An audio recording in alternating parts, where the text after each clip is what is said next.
바랍니다. 오늘 말씀의 제목이 그는 흥하여야 하겠고라는 제목입니다. 여러분, 이 말씀은 세례 요한의 유명한 말씀이죠. 그는 흥하여야 하겠고 나는 쇠하여야 하리라. 오늘 본문 말씀은 우리가 누구를 높이며 살아야 되는가, 또 누구를 위해서 살아야 하는가를 잘 말씀해 주는 그런 말씀입니다. 여러분, 우리가 누구를 높이며 누구를 위해서 우리가 살아야 할까요? 당연히 우리는 하나님을 높이면서 먹든지 마시든지 무엇을 하든지 다 하나님의 영광을 위해서, 먼저 그의 나라와 그의 의를 구하라, 주님의 나라를 위해서 우리가 살아야 될 줄로 믿습니다. 우리는 다 하나님의 자녀들이기 때문에 하나님의 영광을 위해서, 먼저 하나님의 나라를 위해서 살아야 되는 것이 당연한 것이죠. 옛날 농심에서 라면이 처음 나올 때 그 구봉서 그 장로님, 그분이 이렇게 그 광고를 찍었죠. 그 이제 유명한 멘트가 있어요. 형님 먼저, 아우 먼저. 기억나시죠? 형님 먼저, 동생은 형님 먼저 드세요. 형님은 아니다, 네가 먼저 먹어라. 그래 나중에 결국 서로 먹겠다고 싸우잖아요. 근데 여러분, 우리는 항상 그래요. 항상 무슨 일을 하든지, 무슨 일을 하든지 우리는 하나님 먼저, 하나님 먼저. 할렐루야. 그래서 하예요. 하나님이 먼저라는 거예요. 나는 두 번째라 그 말이에요. 나는 두 번째. 우리가 첫째 되는 계명이 하나님을 먼저 뜨겁게 사랑하라, 전심을 다해 사랑하라, 목숨을 다해 사랑하라. 그 다음에 나예요. 네 이웃을 네 몸과 같이, 너 몸뚱이 아끼는 것 같이 그렇게 이웃을 아끼고 사랑하라, 그 말 아닙니까? 여러분, 아무튼 우리는 어찌 됐든 하나님이 먼저다. 하나님이. 나는 다음이에요. 나는 다음이에요. 우리 믿음의 선배들이 다 그렇게 사셨어요. 아무리 어려워도 하나님 먼저였어요. 하나님 먼저.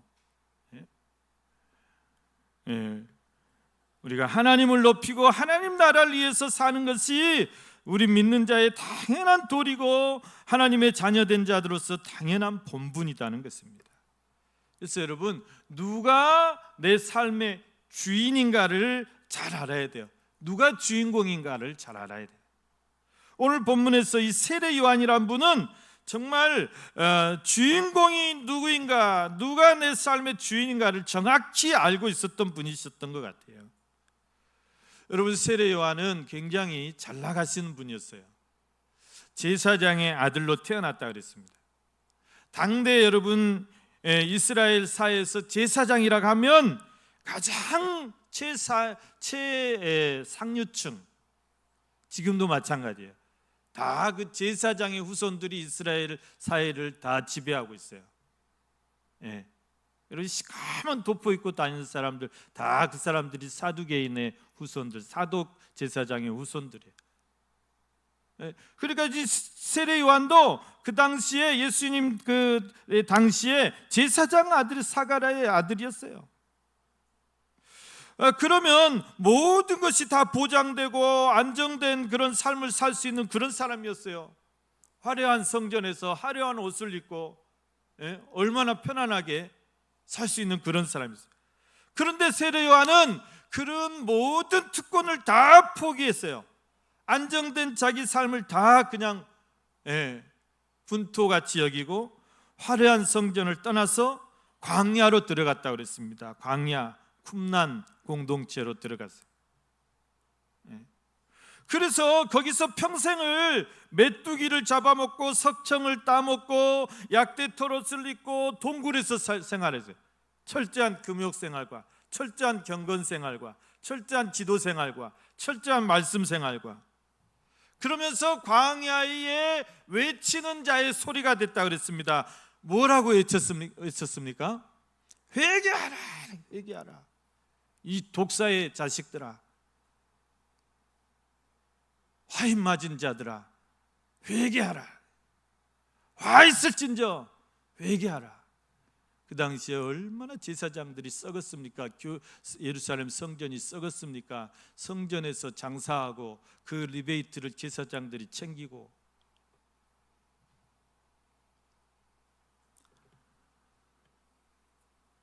이 세례 요한의 트렌드가 회개하라예요. 회개하라, 천국이 가까웠느니라. 이것은 어떤 세례 요한의 어떤 사명이었습니까?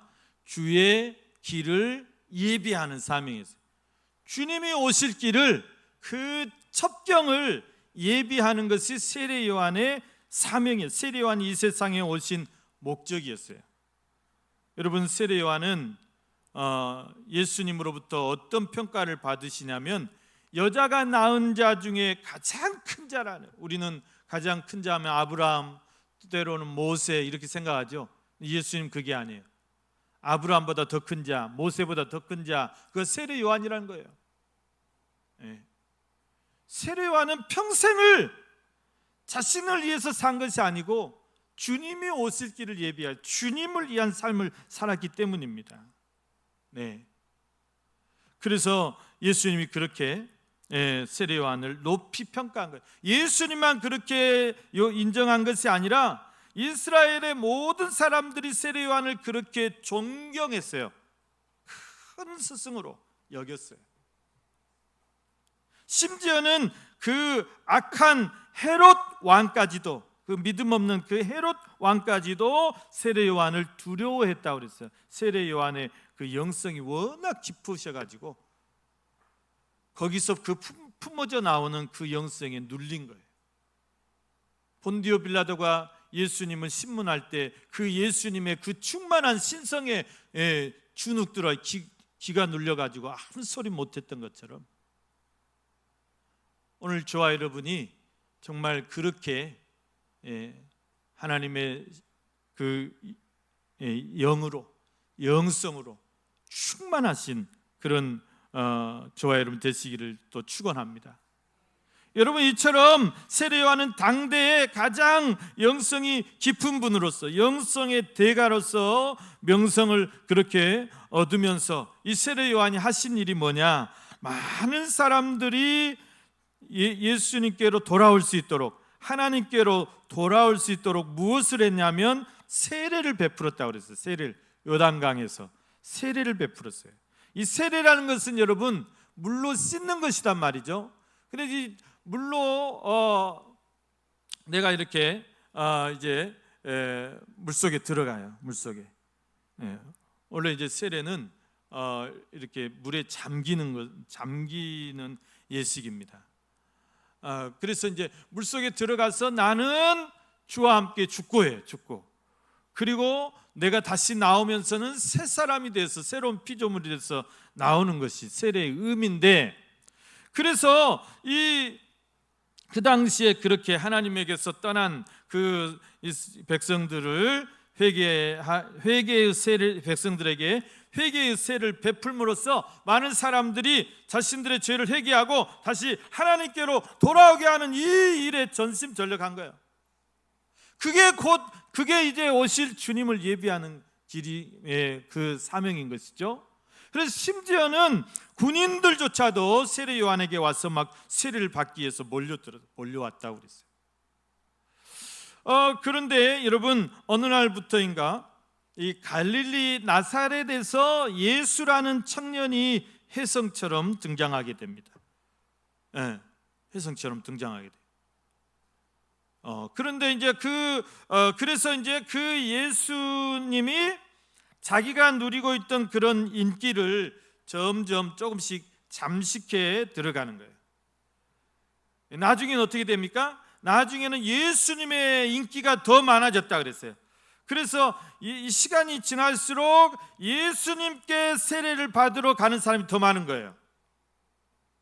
실은 요한복음 4장에 보면 예수님이 직접 세례를 베푼 것이 아니라 그 제자들이 베풀었다고 그랬는데, 그런데 제자들이 베푸는 것임에도 불구하고 사람들이 그리로 다 몰려갔다 그랬어요. 그러니까 이제 세례 요한의 제자들이 위기감을 느낄 거 아니에요. 그래서 선생님에게 달려와가지고 선생님 큰일 났습니다. 사람들이 다 예수님께 세례를 받으러 다 가버립니다. 어떻게 이대로 그냥 있을 것입니까? 선생님 어떻게 하실 것입니까? 막 닥달을 하는 거예요. 왜 지들이 난리냐고요. 예수님의 제자들도 그래요. 예수님을 등에 업고 자기들이 한 자리씩 하려고 다 계산하고 있었는데 예수님 십자가에 돌아가신다니까 막 난리를 쳤잖아요. 이 세례 요한의 제자들도 다른 주판을 튕기고 있었던 것 같아요. 세례 요한은 전혀 불편하지 않는데, 전혀 아무 문제가 없는데 세례 요한이 망설이지 않고 제자들에게 그렇게 말씀합니다. 그가 흥하여야 되겠다. 주님이 흥하여야 되겠다. 나는 쇠하여도 괜찮다. 나는 쇠하여 되리라. 그분이 주인공이시다. 나는 아무것도 아니다. 나는 조연일 뿐이다. 그분이 그리스도시다. 나는 그 신발끈도 풀 자격도 없는 사람이다. 날뛰지 마라. 철저히 주님을 높이고 예수님 앞에 다 영광을 돌려드린 거예요. 여러분 얼마나 훌륭하십니까? 그러니까 이 세례 요한은 내 인생의 주인은 나가 아니고 하나님이신 것을 분명히 깨달은 사람이에요.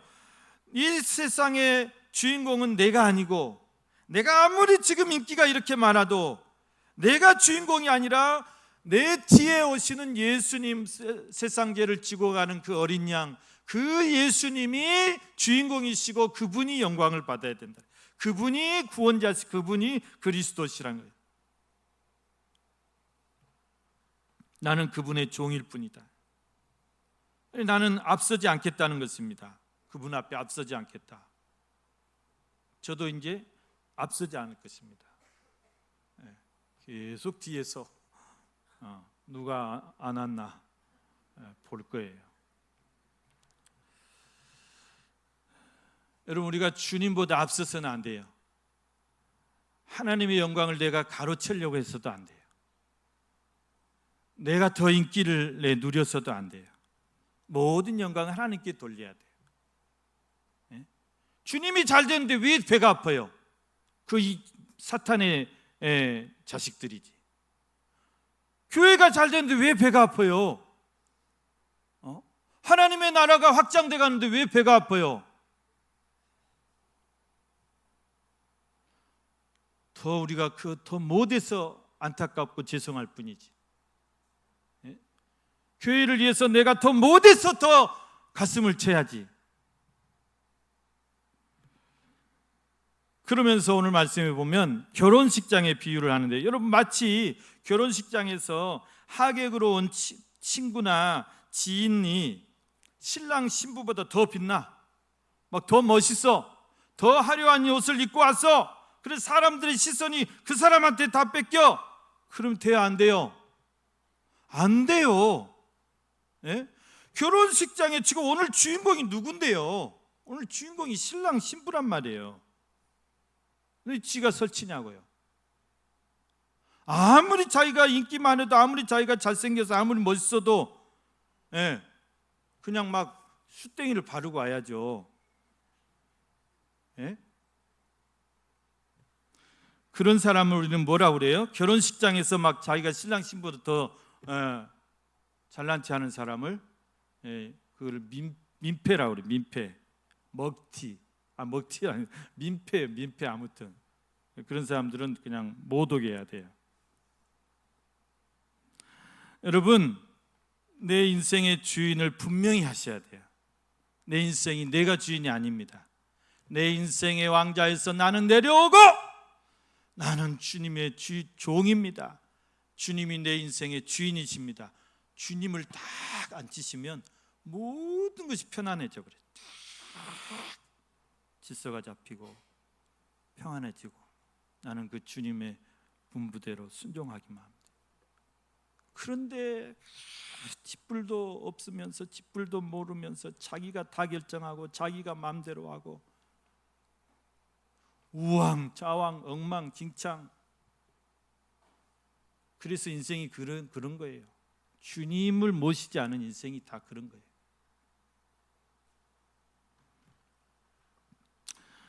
여러분, 내 인생의 주인이 철저히 하나님이신 것을 고백하시고, 나는 항상 버리고 나를 위해서 사는 것이 아니라 우리가 주님을 위해서 살아야 돼요. 종이 누구를 위해서 살아요? 최수환이와 저와 여러분이 다 종이에요. 옛날로 말하면 상머슴들이 머슴이 누구를 위해서 살아야 돼요? 자기 이속 챙겨요? 철저히 주인을 위해서 살아야 되는 거예요. 종은 우리의 영원한 왕이시고 우리의 영원한 주인이신 주님을 위해서 우리가 그렇게 살아야 될 줄로 믿습니다. 내 것은, 내 삶은 내 것이 아니에요. 하나님의 것이에요. 주님의 것이다, 그 말이에요. 세례요한이 30생의 짧은 인생을 사셨습니다. 짧은 인생을 사시다 가셨어요. 그런데 그 삶은 오직 주님을 위한 삶이에요. 주의 길을 예비한 삶이고, 주님, 제가 주님의 첩경을 놔드리겠습니다. 저를 밟고 가시옵소서. 국부와 같은 명성을 얻은 사람이 저를 밟고 가시옵소서, 엎드려서 자기를 밟고 가라는 거예요.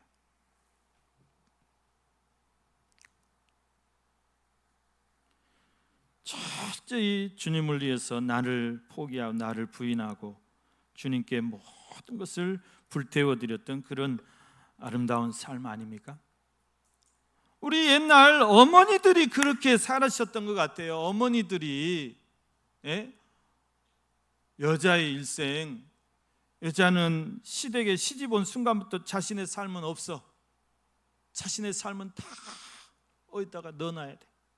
이름도 없어져요. 시어머니가 부를 때 뭐라 불러요? 이름 안 불러요. 요즘 이제 신세대 시어머니들은 이름 불러줍니다. 자기 이름을 불러주면 그렇게 좋대요. 그런데 우리 시어머니들은 아가, 좀 정다우면 새아가, 시누이 들으면 언니, 시댁에 시자만 들어가도 경기가 나. 자기 이름이 없어져요. 남편도 부를 때 어이요, 어이. 얘기 나면 누구 엄마. 급할 때는 누구야? 엄마도 안 불러. 누구야? 그래. 누구야? 내가 누구예요? 여자 일생이 없어져요. 여자로서 어머니는 한 번도 여자로서 자기를 꾸며보지도 못해요. 자기 삶이라고는 없어요. 오직 가족을 위해서, 자식들을 위해서, 시댁을 위해서 그렇게 희생하고 헌신하고 살아가신 것이 우리 어머니들 아니었습니까? 그리고 우리 예수님도 그래요. 예수님도 우리를 위해서 정말 자기의 삶은 다 버렸어요. 그 영광 보좌 다 버렸어요. 자기를 포기했어요. 심지어는 자기의 생명까지도 우리를 위해서 내어 놓으셨다는 것입니다. 여러분, 저와 여러분이 정말 주님의 참 제자라면, 주님을 진정으로 사랑하는 제자들이라면 그렇게 우리도 살아야 될 줄 믿습니다. 나를 위해서 사는 것이 아니라 주님을 위해서 사는 거예요. 나는 없어요. 나를 부인하세요. 나는 없습니다. 나는 아무것도 아닙니다. 주님만 위해서 살겠습니다. 그게 진정한 제자죠. 오늘 6월 우리 나라 사랑의 달입니다. 오늘 우리 장로님 나라를 위해서 기도하시고 정말 간절히 통일을 위해서 기도하셨는데, 여러분 정말 감동적인 이 한국전쟁 당시에 있었던 이야기가 있어요. 한국전쟁 1950년 6월 25일 새벽 4시 이 마귀들은 꼭 주일날 역사예요. 오늘도 주일날 갑자기 일부 예배 나왔는데 다 전기 나가버리고 뭐 인터넷도 안 되고 막 다 먹통이 되고 아무리 뒤져도 찾을 수가 없어요. 나중에 알고 보니까 전봇대에서 그냥 암페어가 떨어진 거예요. 제가 여수 있을 때 그런 일이 한 번 있어가지고 설마 이거는 생각도 못했는데 찾아냈어요. 꼭 다른데 그랬으면 딱 조치했을 텐데 이 주일날 이렇게 예배 방해하고 사탄 마귀가 역사예요. 김일성이가 주일날 새벽 4시에 쳐들어왔어요. 그 한국전쟁 당시에 미 8군 사령관으로 한국전쟁에 참전한 이 월튼 워커라는 그 사령관이 계세요. 이분이 미 육군 3스타의 중장이에요. 중장. 미 육군 3스타면은요, 우리는 그 감히 상상을 못해요. 우리나라 3스타도 상상을 못할 텐데 그 힘이라는 것은 미 육군 3스타면 그런데 이분이 한국전쟁에 참전하면서 미 이제 그 사령관을 맡으면서 전쟁 초기 아주 파죽지세로 밀렸잖아요. 뭐 거의 뭐 석 달 만에 전체가 다 먹히고 겨우 부산하고 낙동강 그 이남만 조금 이렇게 남았다고 그래요. 근데 거기 이제 마지막 최후 방어선 낙동강 방어선을 이렇게 하는데 다 막 항복하자는 거예요. 막 도저히 우리가 할 수가 없습니다. 항복하십시오. 그분이 권총을 갑자기 빼들고는, 사령관들은 권총이 있잖아요. 유명한 말을 남겼대요. Stand or die. 버티거나 아니면 죽어! 이 말이에요. 버티거나 아니면 죽어라. 그건 무슨 말이에요? 후퇴라는 건 없다. 너도 어디로 후퇴할 거냐? 부산 아빠도 다 빠져 죽을 거냐? 죽기 살기로 싸우라는 거예요. 그래서 이제 거기서 아주 그 낙동강 전선에서 아무튼 그 길을 사수했어요. 그 사수하는 동안에 메가드 장군이 인천으로 상륙해가지고 인천 상륙작전의 기적을 만들어냈죠. 그래서 이렇게 서울을 3개월 만에 다시 9월 28일에 수복하고 이제 이 워커 장군이 이제 그 서울 이제 올라와 가지고 전선을 이렇게 지프차를 타고 이렇게 이제 순찰을 하다가 그냥 틀어가고 정면 충돌을 한 거예요. 서울 부근에서 현장에서 즉사를 하셨어요. 얼마나 황망한 일입니까? 그런데 더 놀라운 사실은 이분의 독자, 외아들, 하나밖에 없는 외아들이 그 한국전쟁에 참전하고 있었던 거예요. 24살 먹은 애아들이 중대장으로. 그럼 어디가 있느냐? 저 지금 최전방에 가 있는 거예요. 그러니까 메가드 장군이 비보를 전하면서 야, 너 빨리 아버지 위에 모시고 가서 미국에 있는 네 어머니 잘 모셔라. 그러니까 이 아들이 더 가관인 것이 내 부하들이 지금 이 악전 고투 속에서 죽어가고 있는데 어떻게 나만 혼자 돌아갈 수 있겠습니까? 나는 못 가겠습니다 하고 전장으로 뛰어 들어갔다는 거예요. 얼마나 훌륭합니까? 정말 이름도 모를 나라에 와가지고 자신들의 그 모든 안정된 삶, 보장된 삶을 다 포기하고 자기들의 안녕을 다 포기하고 심지어는 목숨까지도 이렇게 버렸던 이런 분들 때문에 지금 우리가 이 자유와 이 평화를 누리고 있는 거예요, 여러분. 그때 다 적화됐다, 그때 다 김일성한테 먹혔다고 생각해 보세요. 우리 다 북한 공산당하고 똑같아요. 지금 북한 주민들하고 똑같아요. 숨도 못 쉬고 살아요. 70년 지났다고 그게 변할 줄 아십니까? 70년 지났다고 저 변합니까? 그런 삶을 살고 있다고 생각하면 모여서 예배를 어떻게 드려요?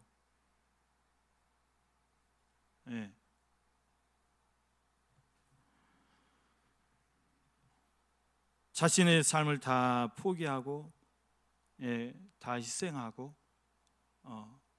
정말 무슨 사명감에 이렇게 불타서 그러시는지 모르겠지만 그래서 이제 그분을 기리기 위해서 서울의 북악산에 워커힐이라는 아주 그 고급 호텔이 이제 생겼어요. 혹시 여러분들 워커힐에 가실 기회가 있으면 이 워커 중장 이분을 꼭 기리시고 추념하고 오시길 바랍니다. 너무 훌륭하신 분이에요. 여러분, 우리가 이제 주님을 위해서 그렇게 살아야 된다는 것입니다. 주님도 우리를 위해서 자신의 모든 것을 다 포기하시고 자기의 생명까지 다 우리를 위해서 내놓으셔서 우리를 구원하시고 우리를 사랑해 주시지 않았습니까? 우리가 다음 우리 차례라 그 말이에요. 정말 우리가 주님을 위해서 그렇게 살아야 된다는 것입니다. 나를 위한 삶이 아니고 나보다는 주님을 위해서 살아야 되고요.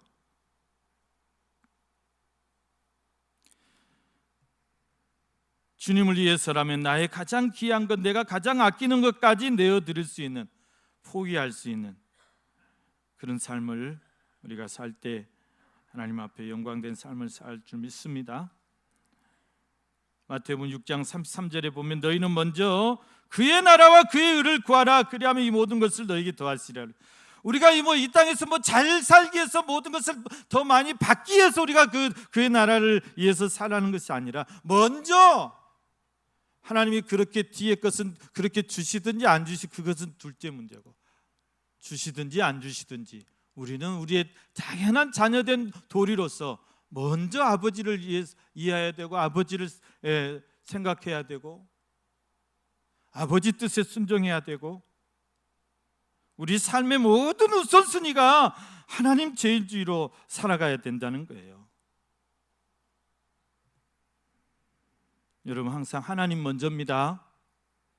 자식도 아니에요. 가정도 아니에요. 하나님이 먼저예요. 내 직장도 아니에요. 내 사업도 아니에요. 하나님이 먼저예요. 하나님의 나라가 잘 돼야죠.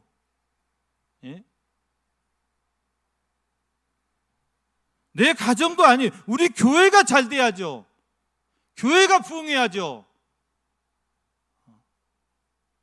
교회는 다 무너져 가는데